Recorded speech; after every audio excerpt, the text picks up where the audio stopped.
చిన్నపల్లిలో కొంతమంది ఆదివాసులు వాగుకెళ్ళి చేపలు పడితే అబ్బో ఇక్కడ కేజీ చీరలు కొంటే అర కేజీ చీరలు ఫ్రీ అంట. మంగళ్య షాపింగ్ మాల్, కేజీల్లో సేల్, టన్నుల్లో ఆనందం.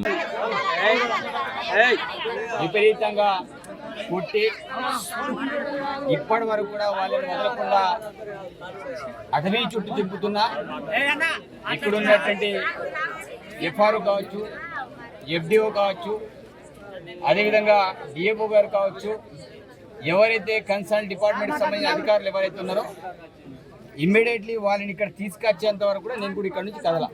మేము ఆదివాసం అన్నా, ఆదివాసం మా పిల్లలు చేపలకు పోయింది. చేపలకు పోతే అది ఇదే పాలస్తోలు తీసుకుపోయి రేంజర్ లక్ష్మీనారాయణ తీసుకుపోయి పిల్లల్ని విచక్షణ రహితంగా ఇష్టానికి వచ్చి ఇష్ట రీతిలో కొట్టింది. పిల్లల్ని కొట్టే రైట్స్ సార్కి ఎవరికి రాజ్యాంగంలో ముందుగా కొట్టి వాక్కు చేపలకి వెళ్ళి అది ఆదివాసం హక్కు ఉంది, పోయే హక్కు ఉంది, మాకు హక్కు ఉంది. మేము పోతాం, స్మగ్లింగ్ చేసినాం, మేము హంటింగ్ చేసినామా, మేమేం చేసినాం, మేము హంటింగ్ చేసినామా, స్మగ్లింగ్ చేసినామా. అది తప్పు చేస్తే నువ్వు తీసుకుపోయి కేసు పెట్టి లోపల అయ్యు. పిల్లల్ని కొట్టే రైట్స్ ఎవరు ఇచ్చింది? కొట్టాల్సిన అవసరం ఏముంటుంది? పిల్లలకి లేదు. మా పిల్లలు మాకు రక్షణ అప్పగించాలి.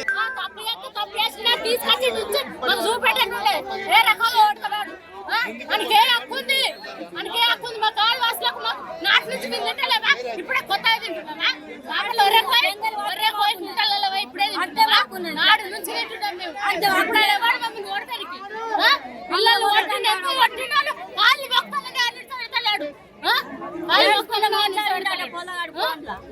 కాళ్ళు మొక్కుతాను నేను. కరెంట్ కావాలా? మా పిల్లలు మేము ఉన్నట్టు ఉండాలి. చేపల దగ్గరికి వెళ్ళారు. వాక్ వెళ్ళాక వాళ్ళు లాఠీతో చాట్ చేసినారు, ధ్వంసం చేసినారు, వాళ్ళు కొట్టినా కానీ తీసుకొని వెళ్ళిపోయినారు. వెళ్ళిపోయాక మరి మా పిల్లల్ని మాకు అప్పచెప్పాలి కదా, అప్పచెప్పలేదు. ఇప్పటి వరకు ఇప్పటికే 4 గంటలు అవుతుంది. ఇప్పటికీ మాకు అప్పచెప్పలేదు. మరి అప్పచెప్తారా లేకపోతే మనం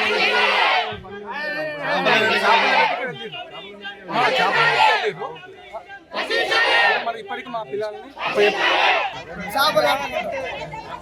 ఇవాళ పొద్దున వచ్చి డాక్టర్స్ పట్టుకొని మేము దొంగతనం చెప్తున్నాం. అయ్యాలు మాకు ఏం లేదు. మా పిల్లలు చేపలు పోతే పట్టుకొని నిశ్శబ్ద రహితంగా కొట్టేసారు. పిల్లలు ఈ కుషుడాల్సిన ఫారెస్ట్ ఎఫ్ఆర్ఓ గారు, బీట్ ఆఫీసరు, వాళ్ళ ఉన్న వాళ్ళు పిల్లలు ఘోరంగా కొట్టేసారు.